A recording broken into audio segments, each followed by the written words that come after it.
Binere neja, un bi xêr û xweşê hatin malpera filozofyayê. Ser çava, ser seran da hatin.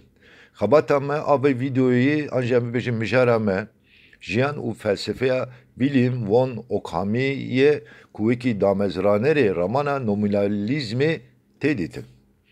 Belê William filozofkî navdar ê dewra felsefeya skolastikê ye.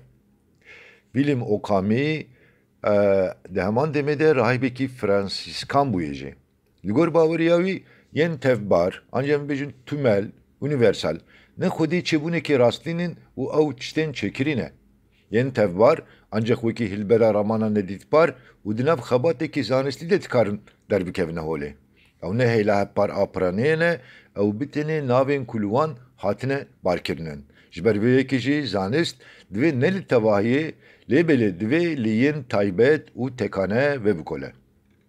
Lewre bir tenê rastiniya heyînên tekane heye. Tişt ji destpêka xwe ve wekî tekane hene. William Ockham'î xwedê nêrînekê empirîk bû. Li gor nêrîna wî ezmûn binga hemû teqlîd zanînan bû. Yên taybet heyînên tekane û çêbûna pêhatiyan bi tenê birêya toqlîn û zanîniyên ku di spêrin sehekan dikarin werin zanîn. Ji bo vê yekê jî hebûna teolojiyekê rasyonel ku pêşniyariyên wê bi toqlînê nikare were binihêrtin, yan jî hebûna psikolojiyekê ku dixwaze hebûna rih bipeyîtine nikare were pejirandin.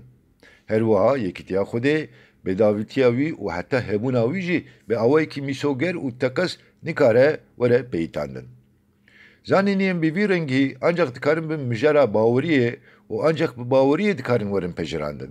Ev zanînî ne dikarin werin peyîtandin û ne jî dikarin di peyîtandinekê de wekî hemanekî werin dîtin. Bi vê helbesta xwe, William bi awayekî mîsoger zanînî û baweriyê ji hev cuda kiriye.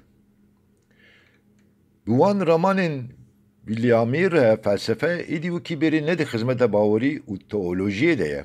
Li hemberî zanîniyê serbixwetiya zanîniyê dest pê dike û zanînî dixwaze xwe bibîne.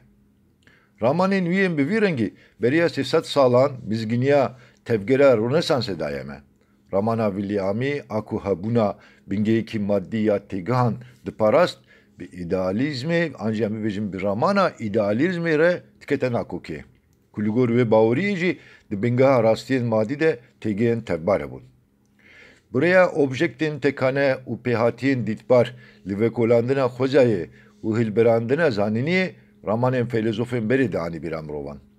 Hemû alîgirên skolastikê li hemberî Williamî rawistiyan e. Derî wî afiroz kiriye. Lêbelê hînweriyên wî di sed sala çardeh û pazdehan de zanîngehên wê demê kiriye hola şer û pevçûnan.